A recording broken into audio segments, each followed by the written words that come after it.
പാതിരാത്രി ഞാനും ഷിനാജും കൂടെ എൻ്റെ വീട്ടിൽ പോകാൻ വേണ്ടിയിട്ട് ഇറങ്ങിയതാണ്. അപ്പോൾ മണ്ണാർക്കാട് സ്കൂട്ടി വെച്ചിട്ട് അവിടുന്ന് ബസ്സിനാണ് പോണത്. സ്കൂട്ടി അവിടെ വെച്ച് പോകുന്ന സേഫ് അല്ലാത്തതുകൊണ്ട് ഫവാസിനെ ഏൽപ്പിക്കാൻ വേണ്ടി ഫവാസിനെ വെയിറ്റ് ചെയ്ത് അവിടെ നിൽക്കുവാണ്. ആ ഒരു ഗ്യാപ്പിൽ ഷിനാജിൻ്റെ ഷോർട്സൊക്കെ എടുത്ത് കാണുന്നുണ്ട്.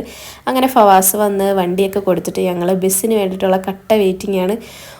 എനിക്ക് തോന്നുന്നു ഒരു 3/4 മണിക്കൂർ 1 മണിക്കൂറോളം ഞങ്ങളവിടെ കുത്തിയിരുന്നിട്ടാണ് ഞങ്ങൾക്ക് പാലക്കാട് ബസ് കിട്ടിയത്. കിട്ടിയപ്പോഴാണെങ്കിൽ എനിക്ക് മാത്രം സീറ്റ് ഉണ്ടായിരുന്നുള്ളൂ. പാവൻ്റെ ഷിനാജ് പാലക്കാട് വരെ നിന്നിട്ടാണ് വന്നത്. ഒരു 11 മണിയൊക്കെ ആയപ്പോഴത്തേക്കും ഞങ്ങൾ പാലക്കാട് സ്റ്റാൻഡിൽ എത്തിയിട്ടുണ്ടായിരുന്നു. ആലപ്പുഴയ്ക്കുള്ള ബസ് 12:30 നല്ലോണം ടൈം ഉള്ളതുകൊണ്ട് ഞങ്ങൾ പോയി ഒരു സർബത്തൊക്കെ കുടിച്ച് ഒരു കുപ്പി വെള്ളമൊക്കെ വാങ്ങിച്ചിട്ട് ബസ്സിനുള്ള കട്ട കാത്തിരിപ്പായിരുന്നു. കാത്തിരുന്ന് ഭ്രാന്തായി ലാസ്റ്റ്. അങ്ങനെ ബസ് കിട്ടി. ബസ്സിൽ കയറിയപ്പോൾ തന്നെ ഉറക്കം വരാൻ തുടങ്ങി. പിന്നെ ഒരു 5-6 മണിക്കൂറത്തെ നീണ്ട യാത്രയാണല്ലോ. അതുമല്ല രാത്രിയും കൂടെ ആയതുകൊണ്ട് പ്രത്യേകിച്ച് വേറെ പണിയൊന്നും ഇല്ലാത്തതുകൊണ്ട് ഞങ്ങൾ രണ്ടുപേരും കിടന്നുറങ്ങി. അങ്ങനെ ബസ് ഇറങ്ങി ഒരു ഓട്ടോ പിടിച്ച് നേരെ വീട്ടിലേക്ക് എത്തി. വീട്ടിൽ ചെന്നപ്പോഴത്തേക്ക് ഒരു 5:30 ആയിട്ടുണ്ടായിരുന്നു. എന്തായാലും ഇതിൻ്റെ ഡീറ്റെയിൽഡ് വീഡിയോ ഞാൻ എൻ്റെ ചാനലിൽ ഇട്ടിട്ടുണ്ട്. ലിങ്ക് കാര്യങ്ങളൊക്കെ ഞാൻ താഴെ കൊടുത്തേക്കാം. കയറി കാണാൻ വേണ്ടിയിട്ട് മറക്കരുത്.